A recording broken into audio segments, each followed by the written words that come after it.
Welcome to another Path to Faith with Lapid Judaism. I'm very excited about this Path to Faith. It's with our goodbye, Yosef, and our food artist, Berakah.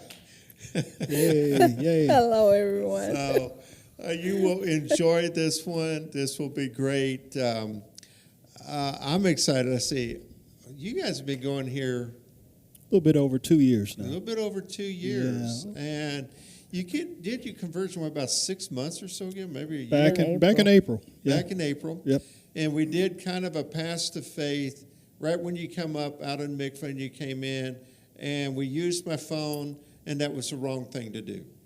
So now we're here to make all that right.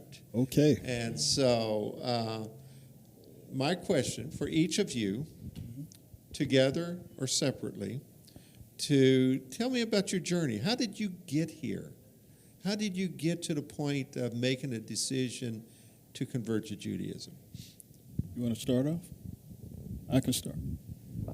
Well, I think what led me here is that I had so many questions. I had questions that weren't being answered, and in the Christian world, they were like, it's because I learned this in seminary and that's how it is, and it wasn't really an answer, and I felt longing, and I wanted to feel more grounded. Yeah. Well, for me, I wasn't looking for Judaism. However, as a child, we would get Watchtower tracts, little magazines, and it piqued my interest in things of godly nature, spiritual nature. Now, I went to a Catholic school very early, and I was even an altar boy for a short time, but my parents did not practice Christianity or anything, to be quite honest with you. But I had always had that seed of wanting to know things about God. So fast forward to 2010, that was kind of a watershed year for me. A lot of things changed, and I went to work. I tell this story. I went to work on an off day and parked in the lot and opened the door. It was a small compact car. And a big gust of wind came and snatched the door out of my hand and hit the car next to me. And I thought, oh, boy, so what do I do now? Do I pull out and act like nothing's happened, or do I just fess up? So I decided to do the right thing and went to the security thing and asked whose car was in this numbered space. They told me they couldn't tell me, so go out and wait at your car and we'll call the person up. So a guy comes up that I have seen walking around for years, long gray beard, always wore a kippah, and white shirt, black pants. Never changed that. And I work at a very large company, many thousands of people. And I would see this guy walking around and thought, out of all the thousands of people, this guy's probably a real Jewish person right here. He is devout. He doesn't care what anyone thinks. He's going to do what he knows is right. This guy came out. And we spoke about the car for a moment or two, and he said he couldn't tell the scratches I left from all the other scratches on the car. So, that was a little laughable moment, and we talked going into the building. And it just turns out I had changed jobs where I work, and he came in the room one day to talk to some others. So after a couple of times of him coming in the room, he approached me, and we started talking spiritual matters. And I'll say this. So he spoon-fed me Jewish concepts. And this took years. I say 2010, and just got converted 2023. So we would have conversations on Friday mornings, afternoons, just so he could convey Jewish concepts to us. And Berakah got involved, and it was very enlightening. Very, very enlightening. We started questioning a lot of things together, and even went to the pastor of the church we were going to and asking, well, what about this and what about that? And his answers are very unsatisfactory. They were vague and unsatisfactory. We knew that he didn't have answers, to be quite honest with you, and just wouldn't fess up and just kind of blew us off in a sense. So my only, besides that event with, I'll say his name, Bob P. P standing for his last name. I don't know that he wants his name out there, but that is the first interaction I really had with anyone who knew anything about Judaism. Now, I grew up in St. Louis, and there's a section of St. Louis where there are a lot of Orthodox Jews, and I had actually seen some of them walking on the streets, and I thought, those are strange people there, you know. They wore the big hats and the curls and everything, but I had no interaction whatsoever, you know. So now that we understand better, I say bless those people. I remember we went to one trip to New Orleans, and we were in a park, and there were some Jewish people in the park. This is just maybe a handful of years ago. And I recognized through talking with Bob that these people were Jewish, and, you know, they were going around the park in some kind of a ride, and we waved and they waved back, and I found some satisfaction with that somehow. But fast forward, we got here in we came here first in August of 2021, and Zaken Rayford, bless his heart, he told us we were home. You know, my thought was that we would visit, living in Fort Worth, that we would visit several synagogues and make a selection based upon what we saw there. We never made it to those other places, and what Zaken Rayford told us came true. This is our home, and we are very blessed and honored to be among the Lapid family, the best. We've never experienced anything like this. Yes. That is true. You have more? I was just saying that is so true. I mean, I remember the day we came, and Zaken Rayford, he just made you feel at home. And then he told us we weren't going anywhere else. So I don't know if it was a threat or what. But this is truly home. We have a family here, and I mean, I've been in church all my life, and for me to be in a community like this is so different. It's not, oh, I'll see you next week, and you never see them anymore. I mean, we're truly a community. If someone's sick, they feed them, they take care of them, whatever. I mean, we always come together, and I really love that, and I think I was longing for that in my whole journey. If I may add to that, what Berakah just explained is it seems to be the realization of that ideal spiritual family that we read about and sometimes we talk about in church, but never actually see until we got here. I've gone far enough in life. I think I'm a good, decent judge of people, and we've got the best here, no doubt about it. Yeah. Absolutely, 100% agree with that. Yep. So both of you have really stepped into roles here in the synagogue. Yosef, you asked goodbye, and Berakah, you're like our number one caterer. Caters our events, some of the best food in the world. Thank you. Kind of explain from your interaction more about, dive in a little bit more into the community and your interaction in the community and how it's impacted your lives. And so. Okay, well, I guess I'll start off with that. For some reason, I was selected to be goodbye. It was a little bit rough for me because at that time, I had never even seen a sitter in my life. But looking back on it, all those rough Shabbats where I was kind of muddling my way through it, it actually helped me to grow, to be quite honest with you. But a couple of things I really like about this community. One, how do you explain, feelings are one thing, but sincerity in a couple of ways. One is we do help each other with learning, and the recommendations for reading, books, and even in the WhatsApp chat. I don't have very much input, but there's a lot of output I can read and actually learn a lot just from looking at that.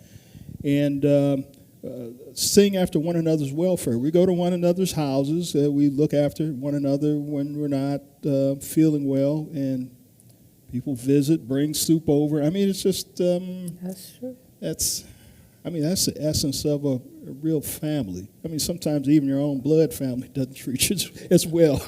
To be quite honest with you, yeah. But it really shows you the love that Yeshua had for us. Right. And so it It radiates through the people here. It's amazing how the love just radiates, and new people come in the door and they feel it. They do. Right. They truly feel it.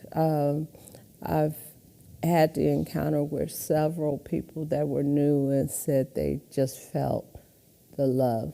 They felt that it was meaningful. First visit. Yep. Mm-hmm. Yep. So, actually, Yosef and Berakah are neighbors to Shoshana and I. Yeah. Now, in Texas, 5 miles is neighbor. It is. It's true. It's close. And so, we've been over to your house. You've been over to our house. I mean, we've had some good parties at both. Many times. Yeah. You know, that's one thing that I think about the community is there's a yearning to be together. Mm-hmm. And so, Right. so March, was it March again? April. April. Yeah. You guys April went 2nd. through the April 2nd. You went through, oh, you missed it by one day, didn't you? Mm-hmm. Okay, so. I get your humor, Zaken. I get it. Not everybody gets my humor, but these two do occasionally. So you went through the mikvah, and you know, I think for a lot of us that never leaves us. That explain to me your experience. Okay. I feel eyes on the side of my head. I think that means I you're didn't going know first. if you wanted to go first or You not. can go first this time. I'm when you were speaking about the mikvah, I could visualize my day at the mikvah, and it was incredible for me.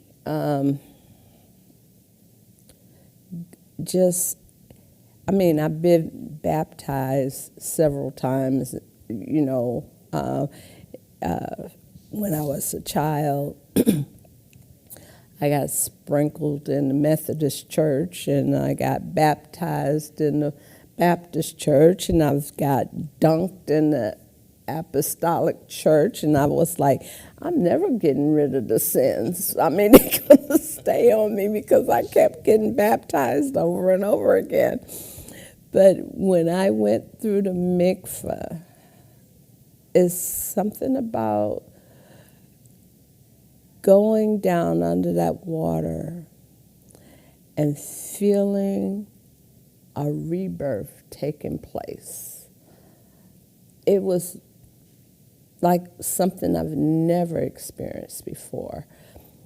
I remember going down the first time, and I was stammering over the prayer, you know, that we had to, but the second time it became a little more fluent, and the third time I came up speaking it in Hebrew, and I was like, I didn't know that, you know, but it was just amazing. And then I had that time with HaShem.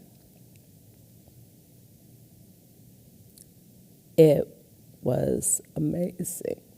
It was amazing.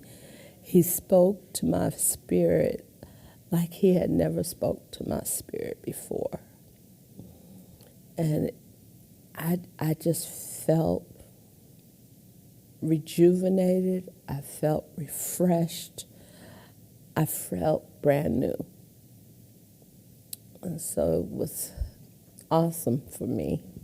Awesome. I think it's a whole environment that's set up before we go into the mikvah. And I mean all the previous learning here in the shul and the Shabbats and the environment that's set up in the mikvah house itself. It is very conducive to meditation and peace. I'll put it, that's from my point of view, at least. And so saying the prayers, it's so different from Christian baptism. Yes, I was dunked. Matter of fact, Berakah and I started going to, when we got together, we started going to her church, and I was baptized. I had been away from church for a long time. So I was baptized in a Baptist church. Baptistry was kind of a big tub that rolled around on wheels, had wood, decorative wood on the outside of it. The pastor kind of dunks you down, and that's it. You stand up and you climb out wet, and that's about it. But going into the mikvah, having the rabbi and the Zakens, yourself and Zaken Rayford there, turned around, of course, facing away from me, and saying the prayers. I would say that each time I went under the water, a new level of peace came over me. I wouldn't say it was fireworks or anything like that, but a deeper peace. And then when you, Zaken Rayford, and the rabbi left, I stood there in the mikveh for a while, total silence in the water. Hey, the water is very comfortable also, but total silence and praying more. All I can say, it's almost like describing a taste or some sensation that's privately yours to someone else. It's very hard to describe, but I can say that it was much different than the baptisms that I had before. Here we have some kind of authority that it has to be the authority of HaShem, because it is a lasting peace that comes over you, or at least in my case. Here I am, a real Jew. That's pretty profound. I had never looked for Judaism. Right. Judaism kind of found us, to be quite honest with you. And we were compelled by the individual that started speaking with us, by his presentation of Jewish concepts, that we knew after a short time, this is really for us. The learning is fantastic. Nothing like church at all. Absolutely. This is very deep. So going into the mikveh was a profound experience, not fireworks for me, but a deep level of peace and assurance. And I came out of that with the new, understanding that this is the place for us. And I would say for anyone, really, that really wants to seek God. Yeah. So it's been a few months since then. What has been your former community, I guess would be the best word, like friends, family, what's their take been? I'll start off on that. As far as family, they accept it and don't accept it at the same time. I mean, I don't mince any words. I wear my kippah around them and zit, and they just accept it. However, I do have a brother who's a few years younger than I am. He's a lay preacher. And, of course, we have our debates on Yeshua versus Jesus and things in Christianity versus Judaism. And you know what? He actually agrees with a lot of what I conveyed to him, but yet he still has some barriers to cross, to be quite honest with you. Now, work is a different thing. All of a sudden, I started wearing a kippah, and I work at a very conservative place, and I'll say that I haven't made any new friends there. However, walking down the halls, I do get head nods, essentially. I think some people know and respect that, and these are usually people I don't know. Of the people that I do know, they're scared to ask me, and sometimes they'll stare. I'll say, "Are you wondering why I'm wearing this thing?" And sometimes they'll say no. I'll just let it go. And sometimes they say yes, and I just tell them, this is a keeper, and this is what it represents. It represents a respect, for the Most High, the living God. And we have come into the understanding of what Judaism is all about. I've had one or two people that wanted to go a little bit further, but not too much further in those conversations. Yeah, so going out in public, it's a mixed bag. I don't see the people pay that much attention. Maybe they are, and I just don't notice. I remember going into one place, a guy really gave me a hard stare. It was a hostile stare, but it was in Allwood, so I was looking at some things there. But in general, people see the ZZ, they see the keeper, and they just go about their business pretty much. He's one of those people, whatever they may be thinking, and just keep on moving with it. Yeah. As for myself, I can say we lost some friends that we vacation with, we went, to dinner with, celebrate birthdays, things like that. That's true, yeah. And now they hardly even speak to us, which is okay, because with growth, sometimes you have to shed things that isn't conducive to your growing. So then I have some friends, very good friends, that question this and that and want to know, and they've come to visit here, and things like that. And they don't think it's for them, but still they ask stuff. And the seed is planted. So it's, it's little by little growing a little spurt there, As far as our children are concerned, our daughter, she's funny. She don't want to be apart, but she makes sure, like if she brings us something, she makes sure, I made sure it was kosher. Things like this. So she may not want to do it, but little by little she's understanding and she's respecting it. Right. And so that warms my heart right there, because out of all the kids, she's the only one that's like, kosher. And then she asked me, what does that really mean? That's true.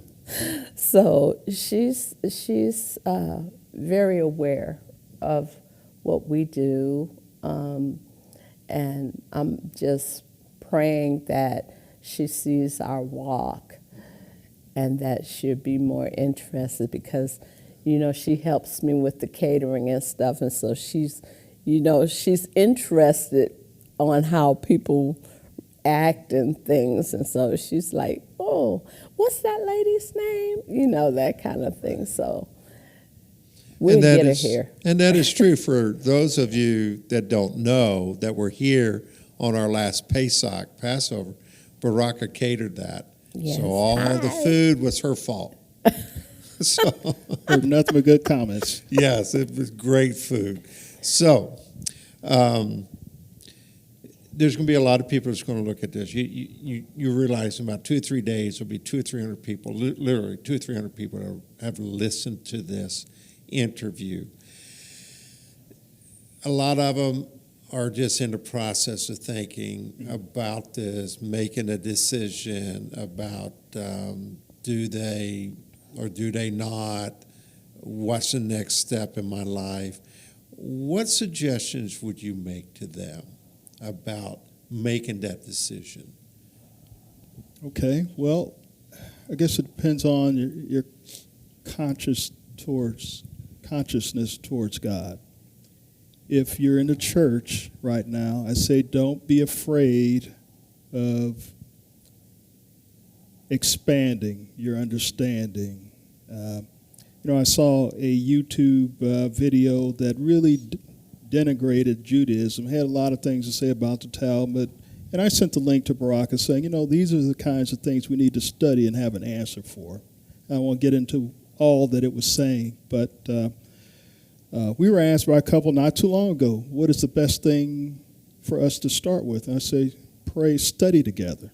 That's probably one of the primary things for a couple. And the reading material that was recommended by yourself, by Rabbi and Zaken Yigal, starting with Chumash and the Call of Torah are excellent places to start. I've gone a little beyond that, but still there's so much reading, it will take years for me to really become really versed in what's all in the Chumash, all the commentaries in the Call of Torah, and then just barely scratching the Midrash right now. So, and also, what am I thinking? Matzurs, which are the prayer books for the festivals. So Chumash first, Call of Torah. I think you're the one that exposed me to the Call of Torah, and I would agree it's a very good reference book. And can I say something on the prior question? You mentioned something about how other people react to our change. So we went on a trip last December, and it was a cruise. It happened. I told you this story before. So we're on a cruise, and it was during Hanukkah time. I go in the elevator, get off the elevator, start walking away, and an elderly voice called to me and said, "We didn't see you at the Shabbat service." I said, "Oh." I turned around, the elderly man and his wife were about to get on the elevator, and I said, I didn't know that there was one on the ship, but we were told that there was going to be a Hanukkah service, so we'll be. He said, "Yeah, we'll see you there." So we went the first day of Hanukkah. There were about 70, 80 people in there, which was surprising to me. We sung songs and ate, and all that kind of good thing. But we got a lot of questions while we were on the ship. I'm walking around with Zit and Keep On, and got some respect for that.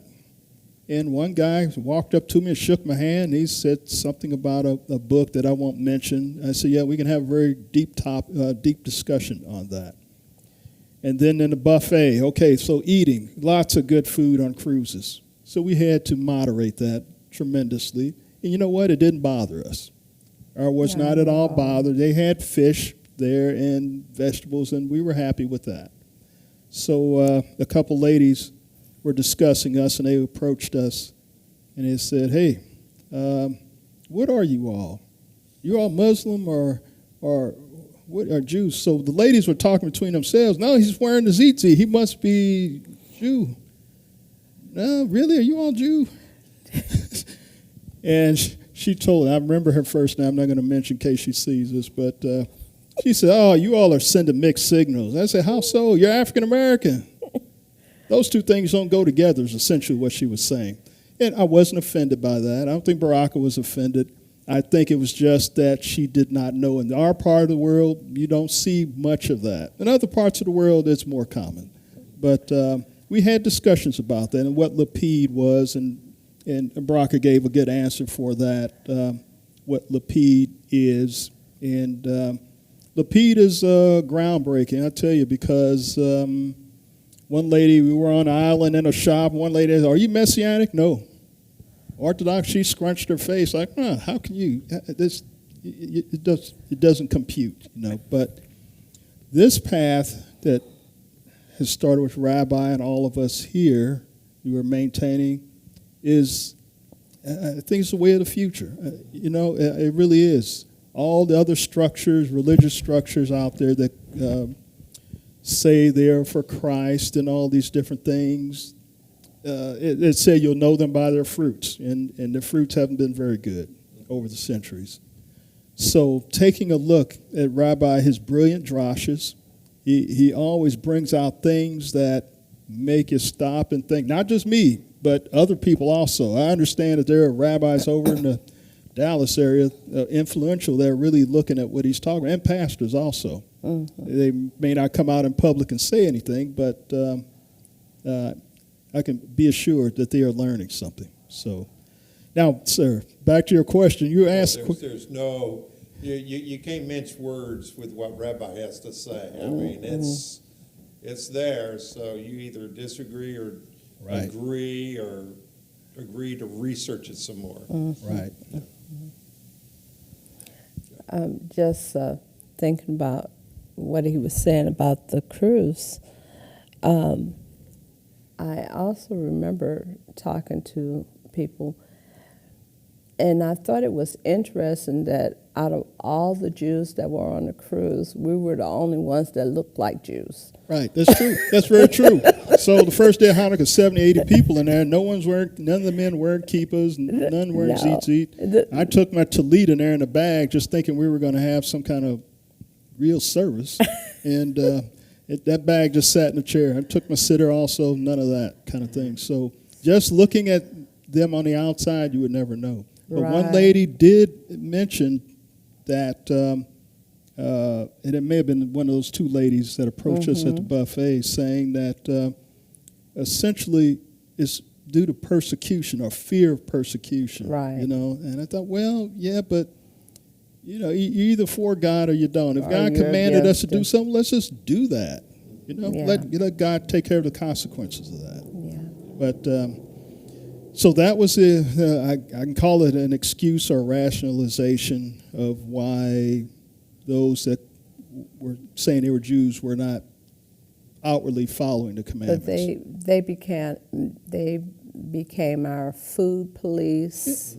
Right, and they were watching us. They were watching everything we did and the clothing we had on, and you know, things like that. And one of the ladies said, "Are you finding anything kosher to eat?" I said, "Yes, ma'am. You know they have fish, right?" Another lady respectfully asked that question. What did you all eat? What do you all eat? Fish, vegetables. And that was the answer. She said, yes, that's what I'm doing too. So, okay, good. So let's take that a little step further. We live in the same small town in Texas, okay? Right. And you're wearing your kippah and your tzitzit around, and you're going through town. How's it been living in a small town in Texas being a Jew? Even before. In that town, even before I started working, it was a little bit odd because people would stare at us, and, you know, I don't need to go any further with that. So wearing a kippah and tzitzit, I think, you know, going to the cleaners. We go to the same cleaners. That lady's very nice. Going to the auto parts store and the grocery store. I think some folks are just getting used to it, you know. Yeah. They may have questions, but no one has really approached me in a negative way, except we had a few incidents out there. I think people are trying to intimidate somewhat, but not in a way that was harmful, I mean, to body or anything like that. So we have two neighbors, a young couple on one side and the older couple on the other side, and we had been friends with the older couple since we moved there.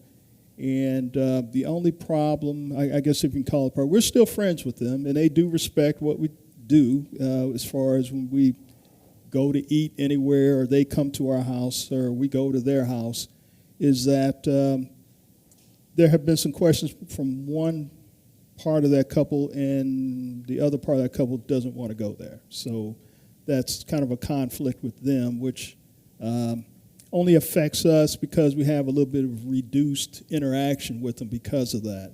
Not because, matter of fact, one came up here one day for a men's, if you remember, for a men's gathering. Right. So the younger couple, we invited them over for an Erev Shabbat, not very long ago, maybe a couple of months ago, maybe 3. And the wife was really getting into the prayers. Husband, not so much. Especially praying over her husband. She didn't realize Psalms 112, you know, was there to pray over her husband. And so she was like gung-ho about that, you know. And it was interesting because that was the first time we really interacted with like that. They're fairly new neighbors, about a year or so. The husband I remember his eyes, we were sitting at the table, his eyes were getting big, like, what did I get myself into? You know, like, That's what I got from that. It was like, when we going to eat? All these prayers, we're going to eat. Right. Yes, yes. It's a very interesting town, very small. It's Right. when you're walking around with your yarmulke and your tzitzit on, people notice. They do. So, Yeah. and occasionally you'll get stopped. So, anyway, so again, back to the last question I'd asked about why should you now begin to think about completing your conversion or making that decision? Why now? If you live in an area and you have a good conscience towards God, and if Lapid is speaking to you, after we started hearing some of Rabbi Drash's, we were like, oh, yeah, man, this is it. This is it for us. And there are people probably out there that feel the same way, but they're kind of undercover, you know. I would say come from undercover. If you want blessing, if you really want to be free, because here, Rabbi and the leadership encourages us to study for ourselves and not just memorize some things, a doctrine, and just repeat it back. And I can appreciate that. If you have a conscience towards God, come towards Lapid. No one's going to force you to be converted if you don't want to, but at the very least, come, interact, and learn. Amen. Yep. I think more so is if you're starting to question and can't get the answers, come where you can. Come where you can get truly fed and you can see it for yourself. You know, the proof is in the pudding, so to speak. Well, I want to thank both of you Sure. for joining us today on this Path to Faith.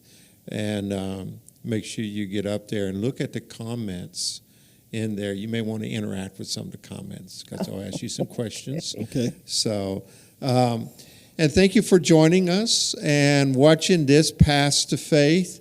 And, you know, if you are on the verge of making a decision, call us. If you need help, call us, email us, whatever is needed, and we'll be here to answer your questions and help you in your journey towards conversion.